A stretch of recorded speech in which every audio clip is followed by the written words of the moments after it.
Hey guys, welcome back. My name is Lalit and in today's class we're gonna discuss logical reasoning past year question paper. So basically कुछ question है past year के जो discuss करेंगे आज की class में and उसमें हमारा जो फर्स्ट क्वेश्चन है that is choose the missing term out of the given alternatives. तो ये हमें दे रखी है एक सीक्वेंस, तो इसके बेसिस पे we have to find the answer. तो मैंने आपको बताया था कि कभी भी अगर इस टाइप का क्वेश्चन आ रहा है एग्ज़ाम में, सो फर्स्ट स्टेप क्या है इसको करने का, हमें कंप्लीट यहाँ पे ABCD लिख लेनी है समझने के लिए कि पैटर्न है क्या। तो यहाँ पे वही हम करेंगे ABCD EF GH I J K L M N O P Q R S T U V W X Y Z। हमने यहाँ पे पूरा ये लिख लिया। अब सीक्वेंस को देखते हैं, सीक्वेंस क्या बन रहा है। बेसिकली Q यहाँ पे है, देन Q के बाद यहाँ पे फर्स्ट N है, बैकवर्ड में यहाँ पे चल रहा है, ये दो को स्किप करके थर्ड, तो हम कह सकते हैं +3। देन इसके बाद n के बाद k 1 2 3 +3। तो आप देख रहे हो बैकवर्ड में चल रहा है +3 फर्स्ट लेटर, ये हमारा हो गया। अब p के साथ देखते हैं, p के बाद यहाँ पे m है 1 2 3, इसमें भी +3 चल रहा है। तो हमें पता चल गया यहाँ से जब हमने इसको देखा ABCD लिख के कि क्या पैटर्न है, बेसिकली +3 बैकवर्ड। अब आपको पता है KGI है, तो K के बाद आप बैकवर्ड हो जाओगे 3, तो क्या आ जाएगा यहाँ पे 1 2 3 H, यहाँ पे H है तो ये और किसी में H है ही नहीं। सो हमें फर्स्ट में यहाँ पे अपना आंसर मिल गया, हमें और इसको आगे करने की ज़रूरत ही नहीं है, राइट। तो देखा आपने, जब आप इसको लिख लेते हो ABCD को, तो कोई भी सीक्वेंस होगा आप इजीली आइडेंटिफाई कर लोगे। Maximum it will take your 1 minute, ये मैक्सिमम है जो आपका लगेगा इस क्वेश्चन को करने में। सो मेक श्योर इस टाइप के क्वेश्चंस आपके आता ही है, एक क्वेश्चन तो आता ही है, और उसको स्किप ना करें। पैटर्न यहाँ पे समझने के लिए ABCD लिखे एंड देन अंडरस्टैंड, या तो +2 होगा या +3, मतलब या तो कुछ फॉरवर्ड होगा या बैकवर्ड होगा, ऐड हो रहा होगा माइनस हो रहा होगा, राइट। या क्या हो सकता है इसमें +3 देन -2 देन +4 -2, ऐसे कोई भी एक पैटर्न ऑब्जर्व करना है आपको क्या बन रहा है by looking at the ABCD। Next है यहाँ पे एजर्शन एंड रीज़न वाला क्वेश्चन। इसमें आप फर्स्ट क्या दे रखे एजर्शन कि media entertainment does not enhance the cultural level of society. जो मीडिया एंटरटेनमेंट है वो बेसिकली एनहेंस नहीं करता है कल्चरल लेवल जो सोसाइटी का है। सेकंड है most media entertainment encourage escapism not content quality. तो यहाँ पे पहले बात कर रहे हैं कि मीडिया एंटरटेनमेंट प्रमोट नहीं करता है कल्चरल लेवल जो है सोसाइटी का उसको, एंड बेसिकली वो क्या करते हैं, कंटेंट क्वालिटी उनकी जो होती है ज़्यादा अच्छी नहीं होती most of the media entertainment की। तो दोनों ही यहाँ पे अपने आप में ट्रू है स्टेटमेंट, पहले हमें ये समझ आया, राइट। तो A is true and R is true. And यहाँ देखिए कि वो कल्चरल लेवल सोसाइटी का एनहेंस नहीं करती है, तो वो क्या कंटेंट क्वालिटी पे फोकस नहीं कर रही है, दैट एनकरेज एस्केपिज्म। तो यहाँ पे हम कह सकते हैं कि जो R है that is the correct explanation of A as well. तो इस केस में both A and R are true and R is the correct explanation of A। So option 1 again is the answer. Next है night time temperatures in the central parts of the city are generally higher than those over the surrounding rural areas. यहाँ पे बात कर रहे हैं first एक statement यहाँ पे दे रखे है कि जो नाइट टाइम का टेम्परेचर्स होता है सेंट्रल पार्ट्स में वो जनरली हायर होता है एज़ कम्पेयर टू वो एरियाज़ जो रूरल एरियाज़ के पास होते हैं, वहाँ पे टेम्परेचर कम होता है, राइट।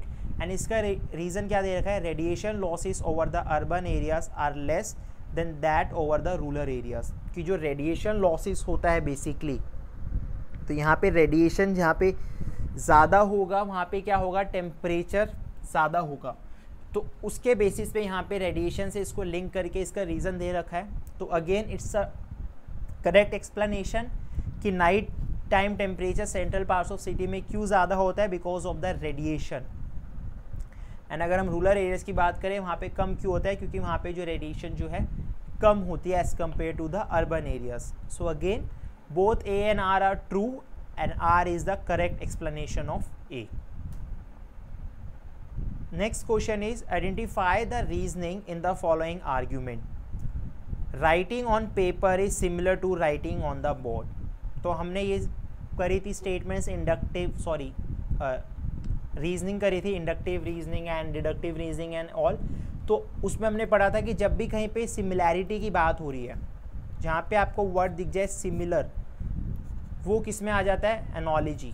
तो यहाँ पे ये हो जाएगा हमारा एनोलॉजिकल। जहाँ पे भी कोई एक टर्म किसी को दूसरे से कंपेयर कर रही है, और not compare you can say, उसको बता रही है कि वो दोनों आपस में सिमिलर है, लुक अलाइक बेसिकली, सो उस केस में हमेशा वो एनोलॉजी होगा, एनोलॉजिकल रीजनिंग होगी। So option is 3। एंड इसके साथ एक और चीज़, जब भी आप क्वेश्चन प्रैक्टिस कर रही हो, तो मान लो आपको डिडक्टिव का मतलब नहीं पता, हाइपोथेटिकल का मतलब नहीं पता, इंडक्टिव का नहीं पता, आपको उसको भी पढ़ना है, बिकॉज ये सारी चीज़ें हमने डिस्कस करी है। तो ये नहीं कि ठीक है यहाँ पे देखा आंसर 3 है, दैट्स वेल एंड गुड। आपको देखना है कि क्या मुझे इंडक्टिव पता है क्या होता है, डिडक्टिव रीजनिंग क्या होती है, इंडक्टिव रीजनिंग क्या होती है, हाइपोथेटिकल रीजनिंग क्या होती है। तो वो नहीं पता तो उनको भी जाके रिवाइज करना है। तो यहाँ से आपको पता चलेगा कि आपको कितना रिटेन हुआ, जितना आपने क्लास में समझा था और खुद अपना उसके बाद उसको प्रैक्टिस करा था, राइट। नेक्स्ट इसमें आता है, if proposition all pens are not pencils is taken to be true, then which of the following propositions can be false. तो यहाँ पे अगर हम बात कर रहे हैं कि अगर एक स्टेटमेंट जो है ट्रू है, that is all pens are not pencils, तो if you remember square of opposition में हमने पढ़ा था 4 टाइप की स्टेटमेंट्स होती। ए हो गया ऑल, ये हो गया नो वाली, ये हो गया सॉरी ओ इधर आता है एंड आई इधर आता है, यस, आई हो गया सम नॉट वाली और ये हो गया सम वाली, राइट। ये 4 हमने पढ़ी थी स्क्वायर ऑफ ऑपोजिशन से, और हमने पढ़ी थी रिलेशनशिप। तो मैं उसकी अभी दोबारा डेप्थ में नहीं जा रहा यहाँ पे क्या वो रिलेशनशिप थी। यहाँ देखते हैं ये स्टेटमेंट कौन सी है इन चारों में से। All pens are not pencils, काफ़ी बच्चे क्या गलती करते हैं, ऑल सोच के इसको ए टाइप स्टेटमेंट बोल देते हैं, क्योंकि ए से मतलब हमें पढ़ा था हमने ऑल, बट यहाँ पे नॉट भी है, तो जब भी नॉट है तो वो ये नहीं हो सकता और ये भी नहीं होगा। अब इनमें से दोनों में से क्या होगा, all pens are not pencils, इसका मतलब नो पेन्स आर पेंसिल्स। हमने पहले इसको लॉजिकल फॉर्म में कन्वर्ट करा। Now we are trying to answer कि अगर ये ट्रू है, so which of the following is can be false, right. तो यहाँ पे अगर हम देखें, अगर ये ट्रू है तो कौन सी फॉल्स हो सकती है यहाँ पे। अगर इन चारों से बात करें तो इन दोनों के बीच में हमने पढ़ा था कॉन्ट्रैरी रिलेशनशिप होती है, राइट। तो अगर यहाँ पे ये हमारी स्टेटमेंट ट्रू है, सो ये हमेशा क्या होगी, फॉल्स ही होगी, और अगर ये ट्रू है तो ये फॉल्स होगी। तो स्क्वायर ऑफ ऑपोजिशन में हमने पढ़ा था, तो उसके बेसिस में हम ये ए वाली स्टेटमेंट कौन सी आ गई, ऑल पेन्स आर पेंसिल्स, तो इसके बेसिस पे हमारा ऑप्शन हो गया 1। तो मैंने आपको बताया था कि स्क्वायर ऑफ ऑपोजिशन का क्वेश्चन आता है, इस टाइप का हमने प्रैक्टिस भी करा था। तो मेक श्योर अगर आपको कुछ भी डाउट है थोड़ा सा, उस कॉन्सेप्ट को, उस वीडियो को दोबारा देखें एंड इसको दोबारा फिर अटेम्प्ट करें। नेक्स्ट है again choose the missing term out of the given alternatives. तो इसमें भी हमारा आ गया ये नेक्स्ट, हम 3 से 4 साल जो पिछली बार के जो क्वेश्चंस अलग अलग शिफ्ट में बेसिकली आए वो कर रहे हैं। तो ये जो क्वेश्चंस रिपीट हुए हुए आप देखो हर एक शिफ्ट में, राइट। तो इसमें भी हम वही करेंगे, सेम थिंग, ABCD लिखेंगे सबसे पहले, IJKLM, 13 लेटर्स ऊपर और 13 नीचे, MNOPQRSTUVWXYZ हमने यहाँ पे लिख लिया। अब ट्राई करते हैं अगेन इसको, T और U, अब इन दोनों के बीच देखते हैं कोई रिलेशनशिप बन रहा है, T एंड U, ये तो साथ के साथ ही है, एंड यहाँ पे W है तो मतलब यहाँ पे V होगा। सो this is a very simple one. TU यहाँ पे बन रहा है तो यहाँ पे कोई और UCL है तो थर्ड हो गया। और अगर आपको एक बार इसको और देखना है तो आप इसको देखो, E एंड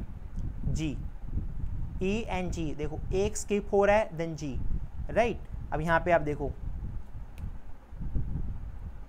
G के बाद एक स्किप हो रहा है I, तो बस हमारा यहाँ पे सिंपल आंसर आ गया। मैक्सिमम देखो 20 सेकंड्स भी नहीं लगे होंगे इस क्वेश्चन को करने में, और कभी भी ये गलत नहीं होगा अगर आप इसको समझ लोगे, राइट। नेक्स्ट है यहाँ पर the proposition all leaves are green. कि जितनी भी जो लीव्स होती है वो ग्रीन होती है, राइट। ये एक स्टेटमेंट दे रखी है। So it is equivalent to which of the following. अगर सारी लीव्स ग्रीन होती है तो उसका मतलब क्या होगा, नो लीव्स आर ग्रीन। ये तो बिल्कुल इसका कॉन्ट्राडिक्टरी है, कट कर दो, ये तो इक्विवेलेंट इसके हो ही नहीं सकता। सेकंड यहाँ पे आता है no leaves are non green. जब सारी लीव्स ग्रीन है तो कोई भी लीव नॉन ग्रीन नहीं होगी। सो ये सेम बात कह रहा है जो ये कह रहा है। No leaves are in other colour than green, all the leaves are green. तो कोई भी जो दूसरी लीव्स है वो कोई और कलर की है ही नहीं एस अदर देन ग्रीन। तो ये स्टेटमेंट भी क्या है, इसके सेम बात कर रहा है जो ये फर्स्ट बात कर रहा है, all leaves are green.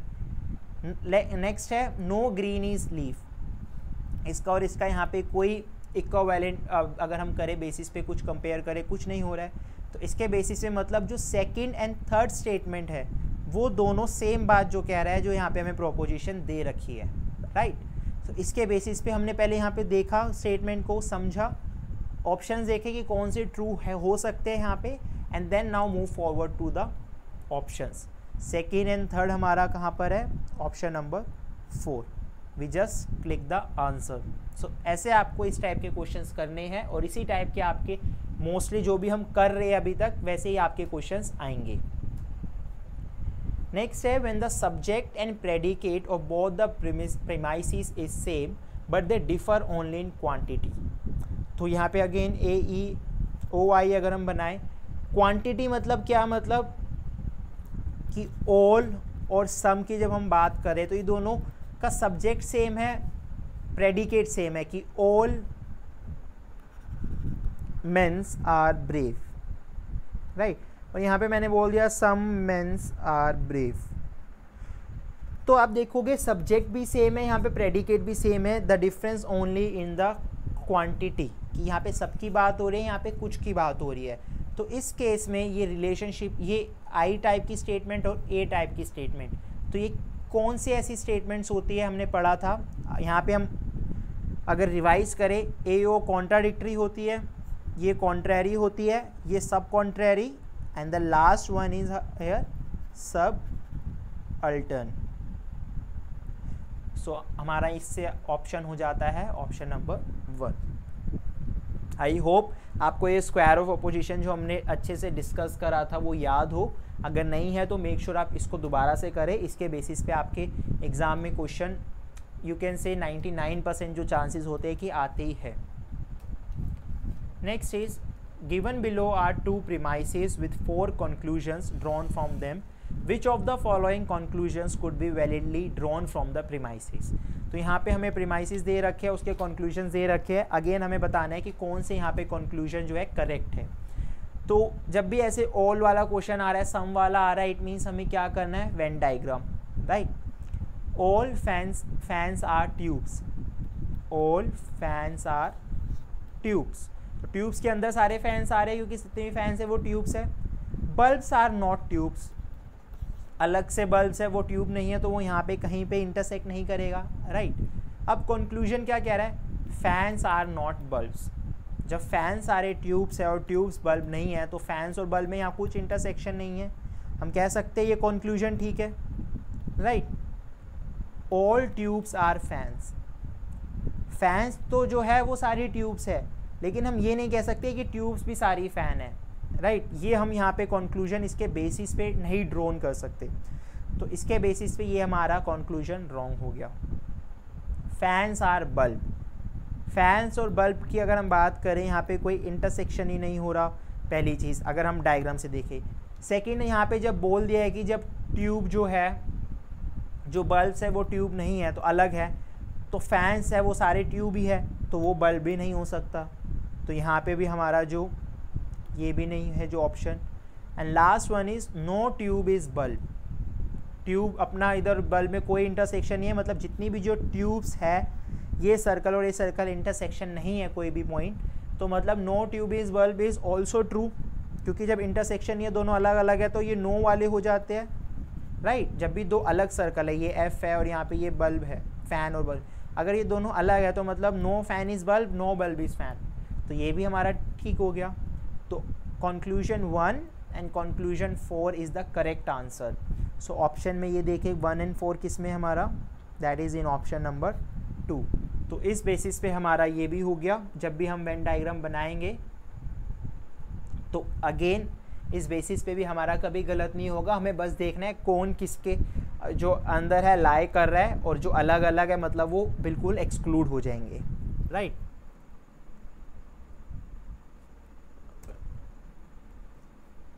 Next is all children are not greedy is an example of which proposition. अब यहाँ पे बात कर रहे हैं all children are not greedy. Again जब all children are not greedy तो ऑल समझ के यूनिवर्सल कर देते हैं काफ़ी बच्चे, वो नहीं करना, यूनिवर्सल तो ये है नहीं, राइट। अब यूनिवर्सल नेगेटिव क्या होता है, नो चिल्ड्रन इज ग्रीडी, लेकिन यहाँ पे वो भी चीज़ नहीं है कि यहाँ पे बोला है all children are not greedy, तो यहाँ पे हम कह सकते हैं कि some children are not greedy. पहले तो इसको हमने क्या करा, लॉजिकल फॉर्म में कन्वर्ट करा। अगर सारे चिल्ड्रन ग्रीडी नहीं है, इसको हम ऐसे बोल सकते हैं लॉजिकल फॉर्म में कि some children are not greedy. उस बेसिस पे हमें पता है अब सम है और नॉट है, कौन सा हुआ हमारा, यूनिवर्सल तो हो ही नहीं सकता, राइट। तो यहाँ पे हमारा कौन सा हो गया, पर्टिकुलर भी नहीं है क्योंकि नोट है, तो पर्टिकुलर नेगेटिव। तो इस बेसिस पे we have to answer the questions. तो answer number D. Next is consider the example provided below and choose from the option that is given below, right? So example दे रखा है, there is no jar now on the ground. Identify the means of knowledge or प्रमाण involved in the example from the options given below. यहाँ पे हम बात कर रहे हैं कि there is no jar, कि वहाँ पे कोई जार नहीं है, इससे हमें ये नॉलेज गेन जो हमने करी है, राइट, वहाँ कुछ ना होने से।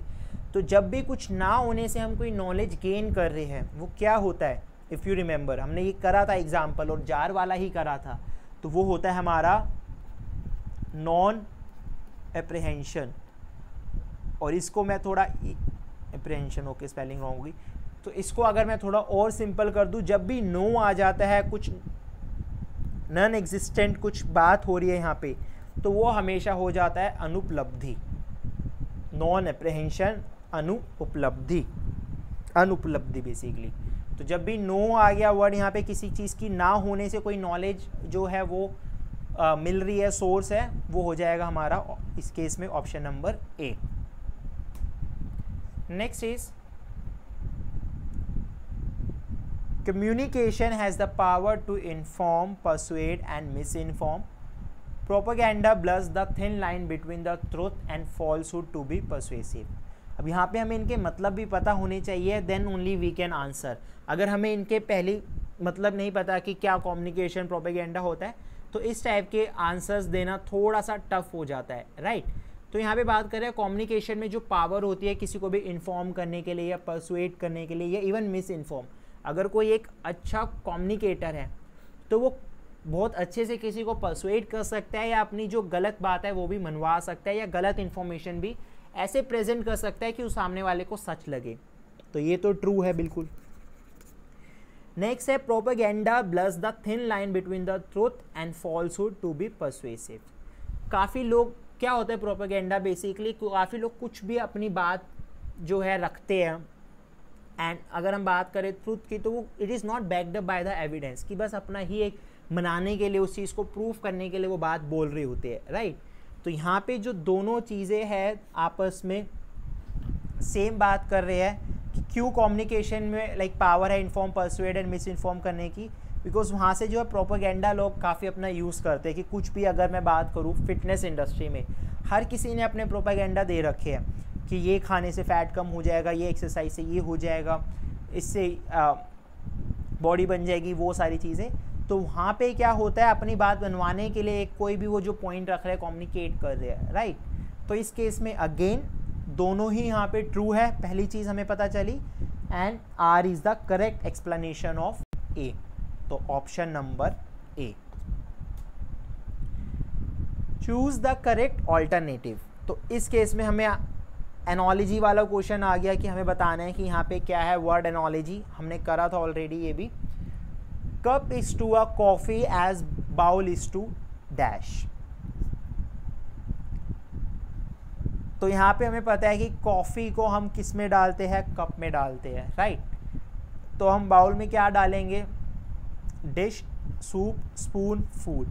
अब यहाँ पे काफ़ी क्या कहेंगे कि फूड भी डाल सकते हैं, राइट, और सूप भी डाल सकते हैं। तो करेक्ट आंसर क्या होगा, तो आप देखो मेन ये किसके लिए यूज़ हो रहा है, यहाँ पे कप और कॉफ़ी जब यहाँ पे यूज़ हो रहा है तो इसका मेन जो अगर हम पर्पस इस कॉन्टेक्स्ट में समझे दैट इज़ सूप ओनली, कि बाउल में क्या हम डालते हैं, सूप। तो इसका ऑप्शन इसलिए यहाँ पे हो जाएगा ऑप्शन बी। तो ऐसे आपको ये समझना है, दोनों के बीच में कॉम्बिनेशन देखना है कि कप में कॉफ़ी डालते हैं तो बाउल में सूप डालेंगे। तो ये हमारा एक रिलेशन बन गया and then we get the answer.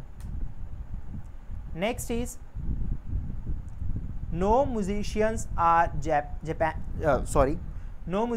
Are Japanese and all barbers are musicians, no barbers are Japanese। तो ये दे रखे हैं यहाँ पे 3 स्टेटमेंट्स बेसिकली। अब हमें बताना है यहाँ पे कि मिडल टर्म क्या है इसमें। तो यहाँ पे क्या दे रखा है, no musicians are Japanese। Middle term क्या होती है, जो बेसिकली हमारे उसके अराउंड जो बात हो रही होती है। जैसे कि अगर हम इसको एक बार सिलोजिज्म में देखें, no musicians are Japanese and all barbers, okay, तो ऑल बार्बर्स आर म्यूजिशियंस, तो यहाँ पे बी अंदर आएगा। And no barbers are Japanese, तो यहाँ पे ये इसका सिलोजिज्म बनेगा। तो इसमें हम बात करें मिडल टर्म की, तो ये दोनों यहाँ पे अलग अलग है। ये जो इसमें है यहाँ पे कॉमन आ रहा है म्यूजिशियंस, कि जो बार्बर्स है वो म्यूजिशियंस है और जैपनीज़ है वो म्यूजिशियंस नहीं है, राइट। तो ये जो बेसिकली मिडल टर्म इसमें क्या निकल के आया है, म्यूजिशियंस। तो इस केस में हमारा जो आंसर हो जाएगा वो क्या हो जाएगा, म्यूजिशियंस। तो इसके according subject in the first premise and the predicate in the second premise. Musician first है, यहाँ पे सब्जेक्ट है फर्स्ट प्रीमाइस में और दूसरे में प्रेडिकेट है। सो आप option number 1। Consider the example given below. Answer the following. Sorry, not answer the following. Choose the correct answer. Devdutt is growing fat. He does not eat food during the day. Therefore, he must be eating food during the night. Other things being equal. So same question हमने करा था ये, और example मैंने आपको दिया था when I am explaining you the प्रमाण, बेसिकली जो नॉलेज मीन्स ऑफ नॉलेज के टाइप्स थे। तो यहाँ पे क्या है कि वो दिन में नहीं खाता, right, but still he is growing fat. तो यहाँ पे हम एज्यूम कर रहे हैं he must be eating food during the night. So you see यहाँ पे जब हम एजम्पशन अपनी कर रहे हैं तो वो किस में आ जाता है, यहाँ पे अनुमान। काफ़ी लोगों को लगेगा कि अनुमान है कि हम इन्फर कर रहे हैं उस स्टेटमेंट से कि क्या हो सकता है, बट ये नहीं है, क्योंकि हम कोई प्रीवियस नॉलेज के बेसिस पे यहाँ पे कुछ अनुमान नहीं लगा रहे हैं, राइट। अनुपलब्धि हमने पढ़ा क्या होता है, जहाँ पे कोई चीज़ प्रेजेंस नहीं होती है, नॉन एग्जिस्टेंट में बेसिकली। तो ये हमारा यहाँ पे हो गया अर्थपति, जहाँ पे हम क्या कर रहे हैं, एजम्पशन कर रहे हैं कि अगर वो दिन में नहीं खाता और still he is growing fat, तो he must be eating food during the night. जहाँ पे भी कुछ हम एज्यूम करते हैं उससे रिलेटेड जो गिवन फैक्ट्स होते हैं वो होता है हमारा अर्थपत्ति। Next is consider the argument. Okay, how many questions left, 3। Consider the argument provided below. Sound is permanent because it is a product like the jar. यहाँ पे हमें बता रखा है, एक आर्ग्यूमेंट दे रखा है कि साउंड परमानेंट है, क्यों, क्योंकि वो प्रोडक्ट है लाइक द जार। तो यहाँ पे देखना है हमें कौन से यहाँ से ऑप्शंस है एज पर इंडियन लॉजिक जो है, कौन सी फैलिसी है basically, contradictory, wrong assertion, irrelevant reason और ट्रिवियल रीज़न। तो यहाँ पे अगर आप इसमें देखो एलिमिनेट करने का देखो कि साउंड कह रहा है परमानेंट है क्योंकि वो प्रोडक्ट है जैसे जार होता है, राइट। तो यहाँ पे पहली बात हम जार की जब बात कर रहे हैं so that is also not permanent. तो product like the jar is also not permanent. तो यहाँ पे जो रीज़न दे रखा है बेसिकली जो आर्ग्यूमेंट के लिए, वो ही यहाँ पे कॉन्ट्राडिक्ट कर रहा है उस चीज़ को जो यहाँ पे परमानेंट बात कही गई है। तो इस केस में यहाँ पे हमें ओ स्टेटमेंट्स में जाने की ज़रूरत नहीं है, पहले ही हमें ऑप्शन मिल गया, that is fallacy of contradictory reason, कि यहाँ पे जो रीज़न दे रखा है दैट इज़ कॉन्ट्राडिक्टरी, कि प्रोडक्ट लाइक जार की तरह साउंड होती है इसलिए वो परमानेंट है, बट जो जार है वो खुद में ही जो एक प्रोडक्ट है परमानेंट नहीं होता। तो यहाँ पे कोई ऐसा जो रीज़न है that is contradictory as per the argument. Inductive argument proceeds from, inductive और डिडक्टिव हमने पढ़ा था। डिडक्टिव मतलब क्या होता है, डिड्यूस, राइट। कोई एक जर्नल हमें दे रखा है और जर्नल से हम क्या स्पेसिफिक पार्ट में जा रहे हैं, स्पेसिफिक पार्ट में। और इंडक्टिव क्या होता है, स्पेसिफिक से हम जर्नल पार्ट में जा रहे हैं। तो इस केस में अगर हम बात करें, स्पेसिफिक मतलब क्या, पर्टिकुलर टू यूनिवर्सल। कोई भी जो डिफरेंट पार्ट्स होते हैं उन पार्ट्स को जब हम कंबाइन करके एक होल पार्ट बनता है वो हमारा आता है इंडक्टिव आर्ग्यूमेंट। तो ये हमारा हो गया particular to universal, that is option number second. Last question is communication presupposes a shared symbolic environment, a social relationship even among non-participants। जो कम्युनिकेशन है बेसिकली क्या करता है, एक शेयर सिम्बॉलिक इन्वायरमेंट क्रिएट कर रहा है along with the like and also a social relationship even among the non-participants। तो यहाँ पे कम्युनिकेशन में यहाँ पे नॉन पार्टिसिपेंट्स के बीच में भी सोशल रिलेशनशिप एस्टेब्लिश करने की बात कर रहे हैं। बट अगर हम देखें कम्युनिकेशन में कि जो नॉन पार्टिसिपेंट्स है अगर वो पार्टिसिपेट ही नहीं कर रहे तो वहाँ पे कम्युनिकेशन की कोई बात ही नहीं आ रही है, राइट। तो then they can not share their ideas and views whatever they wanted to share. तो इस केस में ए तो यहाँ पे हमारा फॉल्स हो गया। सेकेंड अगर हम देखें क्या है यहाँ पे कम्युनिकेशन से related reason, it leads to a social interaction which in combination with other factors contributes to a sense of community. Choose the correct option given below. तो ये रीज़न दे रखा है कि communication social interaction, it leads to a social interaction and basically it helps to develop a sense of community, right. तो R we can say is A correct, but यहाँ पे जो ए है दैट इज़ फॉल्स। तो इस case में हमारा option क्या होगा, यहाँ पे A is false but R is true. So this is the option in this question. सो ये थे आपके पास ईयर के कुछ क्वेश्चंस, बाकी और भी आप पास ईयर के प्रैक्टिस कर सकते हो। एंड इसी के साथ आपका कंप्लीट जो लॉजिकल रीजनिंग है that is completed now. In case you have any doubt you can ask, and मिलते हैं आपसे नेक्स्ट यूनिट के साथ। Till then wish you all the very best.